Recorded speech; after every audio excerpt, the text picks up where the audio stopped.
আলাইকুম। সবাইকে শুভেচ্ছা জানিয়ে শুরু করছি ২১শে টেলিভিশনের নিয়মিত আয়োজন শিশু কিশোরদের সংবাদ ভিত্তিক অনুষ্ঠান মুক্ত খবরে। স্বাগত জানাচ্ছি আমি নুসরাত জাহান অর্ষা। মুক্ত খবর বাংলাদেশের শিশু কিশোরদের একমাত্র সংবাদ ভিত্তিক সাপ্তাহিক অনুষ্ঠান।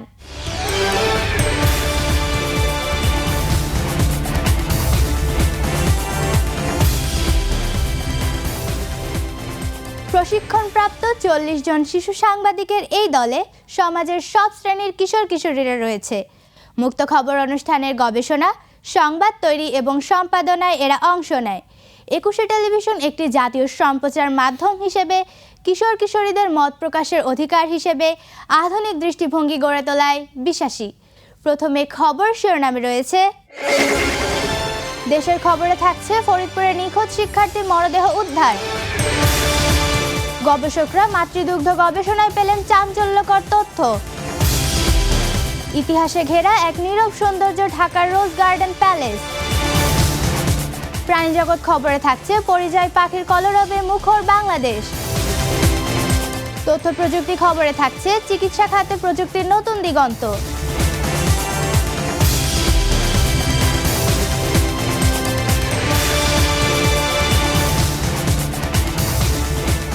এবার বিস্তারিত। ফরিদপুরে নিখোঁজের কয়েকদিন পর এক শিশু শিক্ষার্থী জায়ান রহমানের মরদেহ উদ্ধার করা হয়েছে। এ ঘটনায় এলাকায় চরম উদ্বেগ ও শোকের সৃষ্টি হয়েছে। পরিবারের অভিযোগ, শিশুটিকে পরিকল্পিতভাবে হত্যা করা হতে পারে। পুলিশ বলছে ঘটনার তদন্ত শুরু হয়েছে। বিস্তারিত রিপোর্ট করছেন মোহাম্মদ তাওহিদ ইবনে মুশফিক।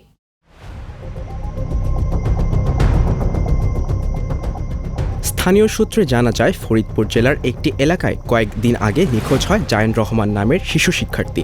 পরিবারের সদস্য শিশুটিকে খুঁজে না পেয়ে প্রথমে আত্মীয় স্বজন ও আশপাশের এলাকায় খোঁজাখুঁজি করেন। পরে থানায় একটি সাধারণ ডায়েরি করা হয়।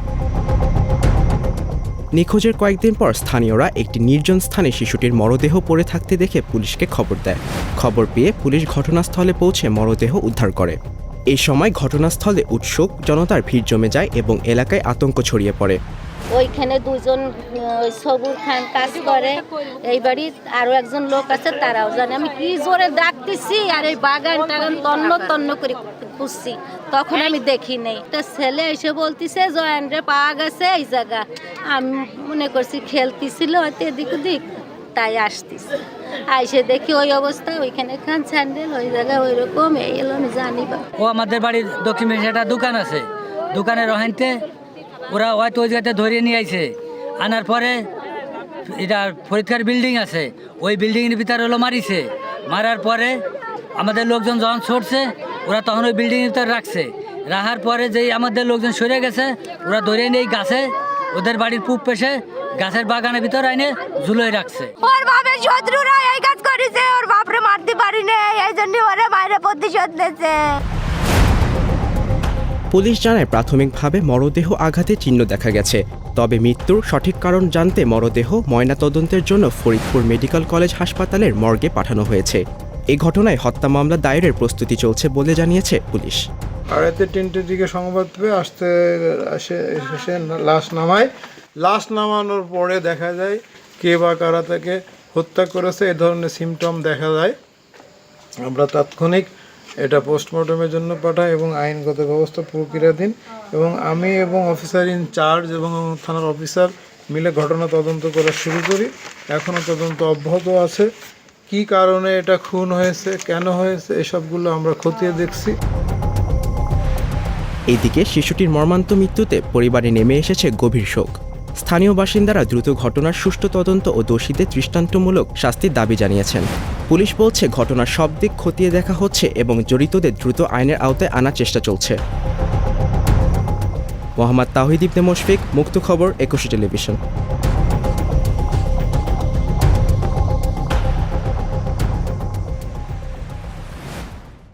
ক্যালিফোর্নিয়ার একটি প্রাইমেট রিসার্চ ল্যাবে কেটি হিন্দে বিশ্লেষণ করেছিলেন মাতৃদুগ্ধ রিসার্চ মেকাক প্রজাতির বানর মায়েদের শয়ে শয়ে নমুনার হাজারে হাজার সংখ্যা নিয়ে, এবং এমন একটি রেজাল্ট প্যাটার্ন বেরিয়ে এলো যা এ যাবৎকালের বিজ্ঞানের নীতিগুলোকে অর্থহীন করে দিয়েছে।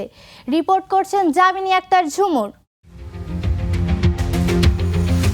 দশকের পর দশক ধরে মাতৃদুগ্ধকে পেট্রোলের মতো পর্যালোচনা করে এসছে, কিন্তু সেটি যদি সত্যি হয় তাহলে কেন এ পরিবর্তিত হয়ে যায় সন্তানের লিঙ্গ পার্থক্যের ভিত্তিতে? কোটি হিন্দে 250-এর বেশি মায়ের দুগ্ধ 700-র বেশি স্যাম্পলিং ইভেন্ট থেকে অ্যানালাইজ করলেন। তিনি দেখলেন পুত্র সন্তানের মায়েরা যে দুগ্ধ উৎপন্ন করছেন তা ফ্যাট ও প্রোটিনে তুলনামূলক অধিক সমৃদ্ধ। কন্যা সন্তানের মায়েরা যে দুগ্ধ উৎপন্ন করছেন তা পরিমাণে তুলনামূলকভাবে খুবই বেশি ও এর নিউট্রিয়েন্ট অনুপাতও ভিন্ন। প্রথমবারে অল্প বয়সী মায়েরা দুগ্ধ উৎপাদন করেন তুলনামূলক কম ক্যালোরিযুক্ত, কিন্তু তাতে মানসিক চাপ সৃষ্টিকারী হরমোন কর্টিসলের পরিমাণ অনেক বেশি। যে শিশুরা এই দুগ্ধ পান করছে তারা দ্রুত বেড়েছে এবং তারা হয়ে উঠেছে তুলনামূলকভাবে বেশি সতর্ক, ভাবাপন্ন, বেশি দুশ্চিন্তাগ্রস্ত ও কম আত্মবিশ্বাসী। এই দুগ্ধ কেবলমাত্র দেহ গঠন করেনি, একই সাথে তৈরি করেছে মেজাজ বা আচরণ। এরপরই এলো সেই আবিষ্কারটি যা স্তব্ধ করে দিয়েছে এমনকি সংশয়বাদীদেরকেও। যখন শিশু মাতৃদুগ্ধ পান করে ও সময় তার মুখ থেকে অল্প পরিমাণ লালা মাতৃস্তনবৃন্তের মধ্য দিয়ে প্রবাহিত হয়ে স্তন টিস্যুতে প্রবেশ করে। ওই লালায় থাকে শিশুটির রোগ প্রতিরোধ ক্ষমতা সম্পর্কিত সাংকেতিক কোড। বাচ্চা সিজারিয়ান হোক আর নর্মাল ডেলিভারি হোক, 1 ঘন্টার মধ্যে বাচ্চাকে অবশ্যই মায়ের বুকে লাগাতে হবে। হ্যাঁ, এটা লাগালে বাচ্চা যখন সাক করে এটা বাচ্চা শাল দুধটা পায়, শাল দুধ 3 দিন পর্যন্ত থাকে। এটা ব্রেস্ট মিল্ক আসতে সাহায্য করে। বাচ্চা যখন খেতে চাবে তখনই, 10 মিনিট পরে হতে পারে, 2 ঘন্টা পরে হতে পারে। আমি কিভাবে বুঝবো যে বাচ্চা খেতে চাচ্ছে? বাচ্চা ঘুম ভেঙে কিছু লক্ষণ প্রকাশ করে, গালে চুলকায়,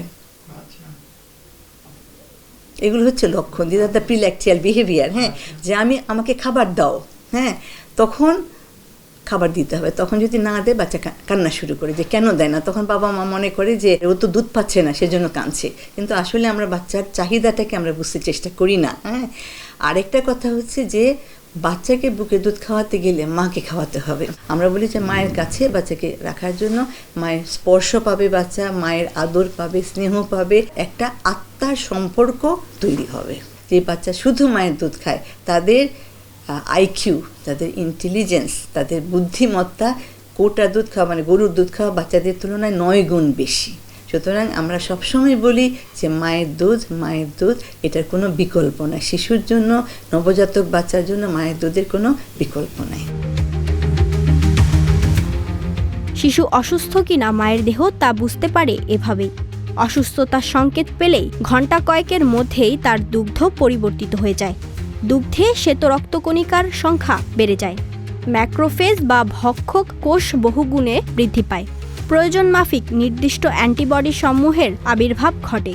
তারপর যখন শিশু সেরে ওঠে দুগ্ধের অবস্থা পূর্বের স্বাভাবিকতায় ফিরে যায়। শিশুর থুতুতে মাকে জানায় তার অসুস্থতার কথা। মায়ের দেহ তৈরি করে দেয় সেই অসুস্থতার ঠিক ওষুধটি।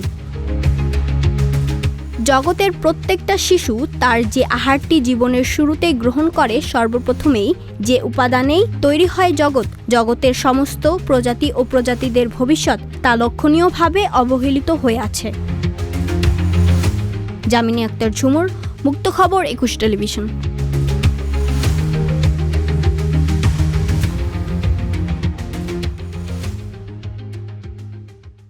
বন্ধুরা, এবার নিচ্ছি একটি বিরতির পর মুক্ত খবরে আরও যা থাকছে। দেশের খবরে থাকছে ইতিহাসে ঘেরা এক নীরব সৌন্দর্য ঢাকার রোজ গার্ডেন প্যালেস। প্রাণীজগৎ খবরে থাকছে পরিযায়ী পাখির কলরবে মুখর বাংলাদেশ।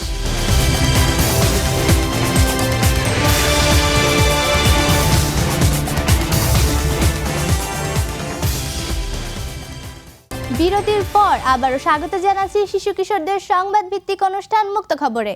সাথে আছি আমি নুসরাত জাহান অর্ষা। এবার আরও একটি দেশের খবর। ঢাকার কোলাহলের মাঝেই লুকিয়ে আছে ইতিহাসের এক নীরব সাক্ষী।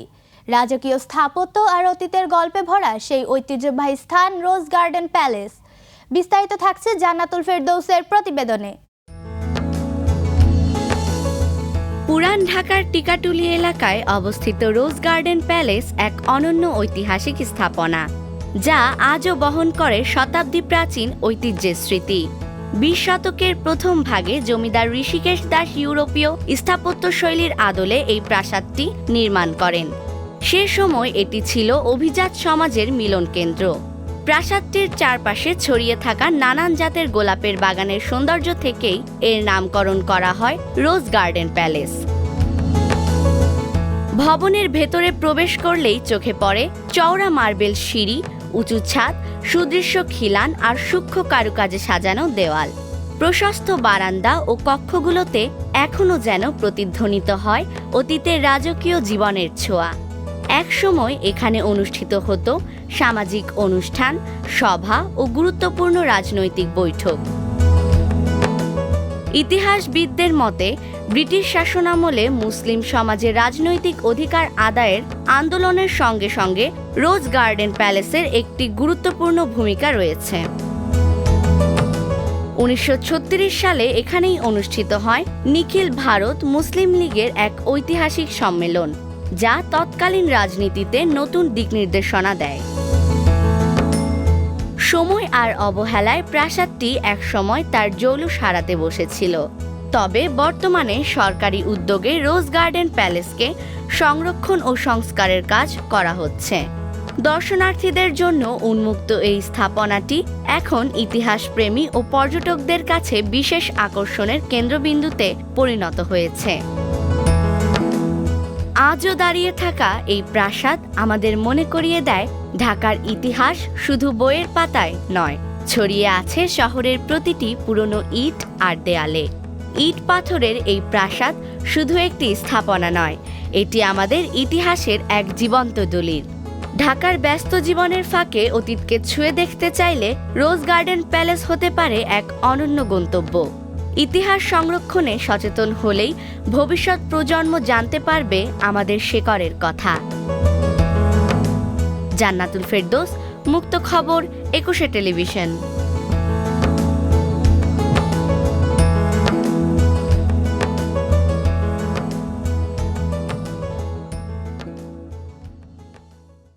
আমাদের এবারের আয়োজন প্রাণী জগৎ।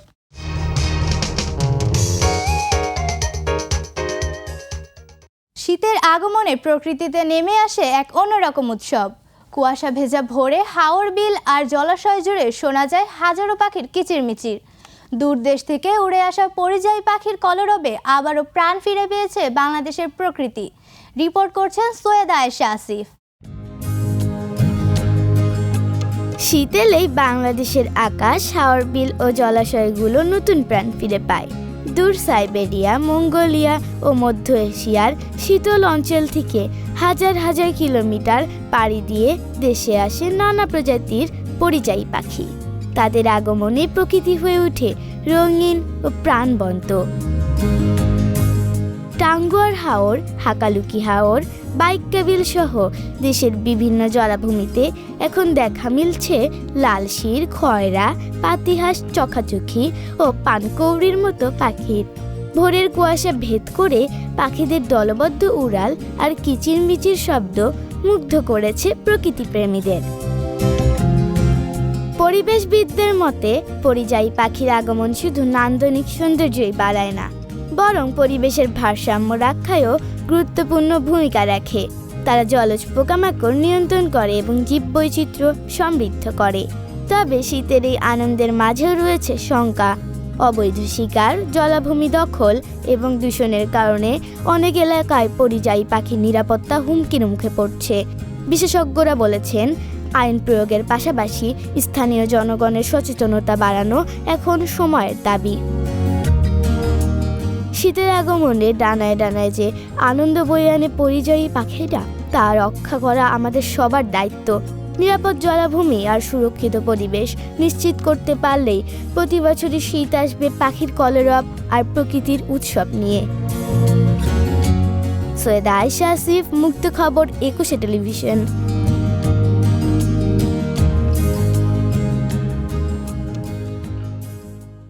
বন্ধুরা, আবারও নিতে হচ্ছে একটি বিরতি। তবে বিরতির পর মুক্ত খবর অনুষ্ঠানে আরও যা থাকছে। তথ্য প্রযুক্তি খবরে থাকছে চিকিৎসা খাতে প্রযুক্তির নতুন দিগন্ত।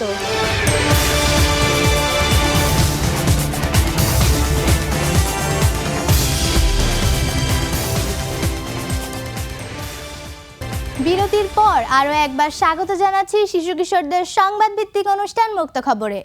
পুরো সময় জুড়ে সাথে আছি আমি নুসরাত জাহান অর্ষা। আমাদের এবারের আয়োজন তথ্য প্রযুক্তি।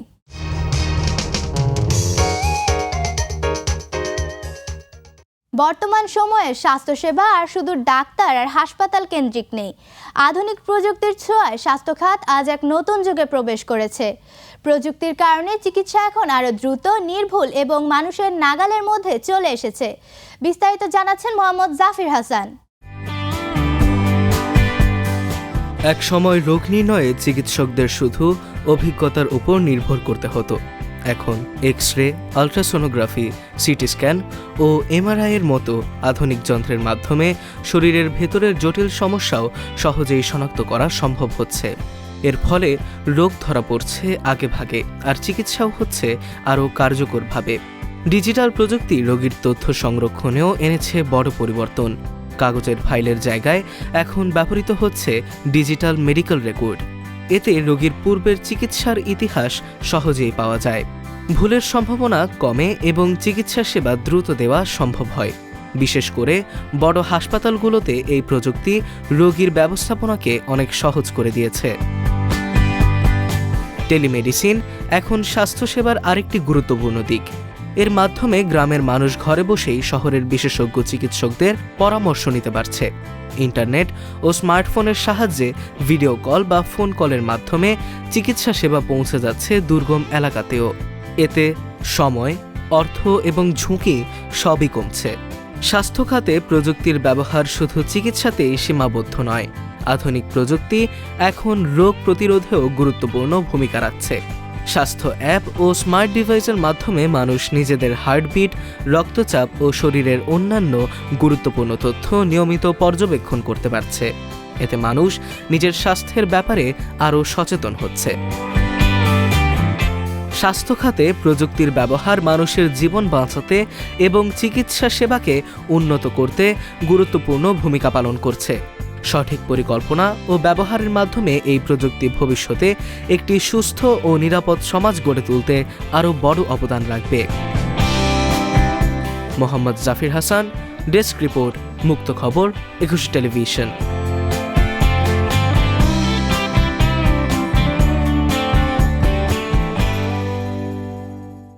এবার একটি বিশেষ বিজ্ঞপ্তি। 21 টেলিভিশনের শিশু কিশোরদের সংবাদ ভিত্তিক অনুষ্ঠান মুক্ত খবর অনুষ্ঠানে শিশু সাংবাদিকদের আবেদন আহ্বান করা হচ্ছে।